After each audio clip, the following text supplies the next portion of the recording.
That was one of the requirements to be on a tank. But there, how many? 5 guys, right? Can you name what they are? You might want to pay attention. You might have to do something later where you have to. Driver, assistant driver, loader, gunner, he's the one who shoots the cannon, and the commander, right? Okay, might say that again somewhere. No, you're not gonna take a test, unless y'all want to. There's a lot of different compartments up here. This is a machine. So in these compartments, you gotta carry tools, because you gotta be able to make repairs and replace parts in the field. If it gets real complicated, the Army had mechanics who would come out and actually work on these in the field, provided they weren't getting shot at.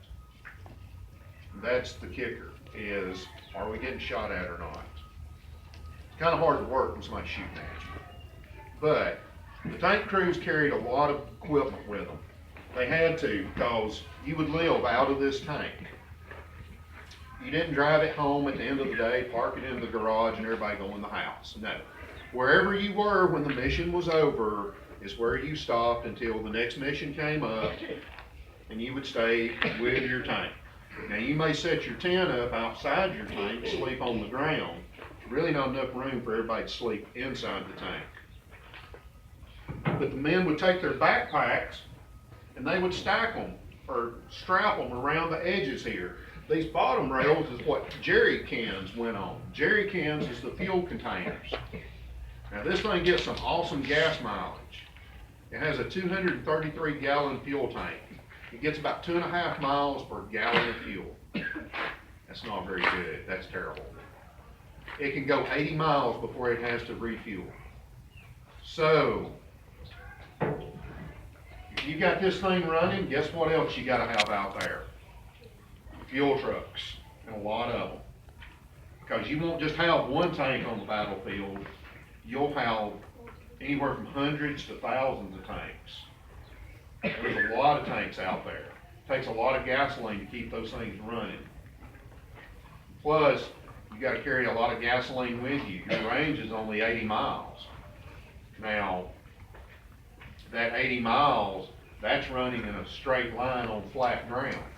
If you're not on flat ground, the engine's having to work harder, because like I say, this is 40 plus tons. You're gonna use more fuel. And that's one thing your driver and your assistant driver have got to constantly be watching is the fuel gauge. You do not want to commit yourself into a battle or a shootout situation and all you got's a quarter tank of fuel. So they have to be mindful of how much fuel they've got, because they may have to tell the tank commander, hey, we need to stop and fill up. So you need to go to a safe place so you can get the fuel in there. And plus, you don't want a 5-gallon can of gasoline while somebody's shooting at you and you hold it. So you would go ahead and top it off. The bad thing is you have to come outside the tank to do that.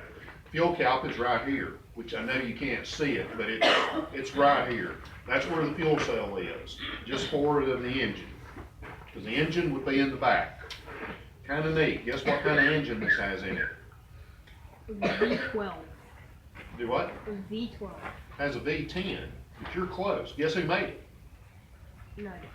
Cadillac. American Locomotive Company. The motors were made by Cadillac. Yes, this is made by the American Locomotive Company. Yes, ma'am. What would happen if it broke down? Have to fix it. Sure. Depending on how it broke down.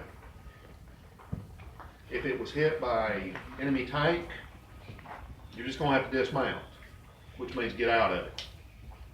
Yes. Did they have toolkits to repair them? They had toolkits to do the general maintenance. A lot of stuff, like if your tracks came off, you're gonna have to call in mechanics with some other equipment to do that, because that's very complicated to get the tracks back on this thing. And plus, those tracks, they weigh over 1,000 pounds apiece. So 1 man, 2 men, heck, 5 men is not gonna pick those tracks up and move them.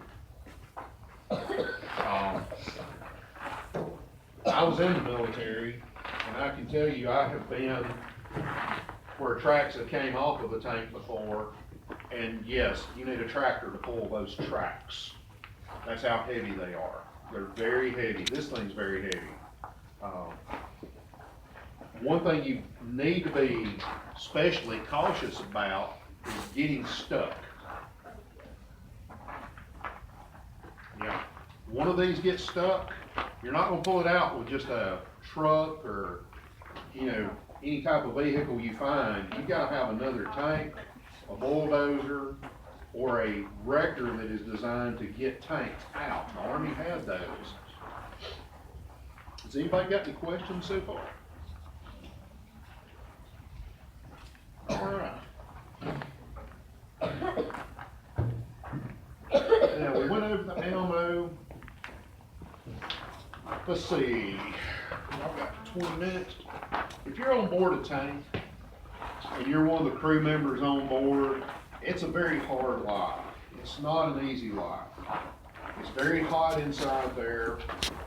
It's very cold inside there. It's very cramped. It's very miserable. What a lot of people don't realize is, if you're in a combat situation, you can't get outside the tank. Well, sometimes, how many people sometimes have to use the bathroom while they're traveling? Now, how do you do that inside one of these tanks? A cup.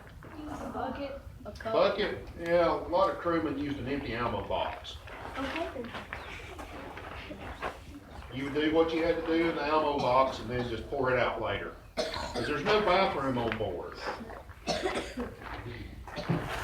Yeah, pretty tough, right? Okay, something else too, is riding in one of these is not the smoothest ride you're ever gonna have.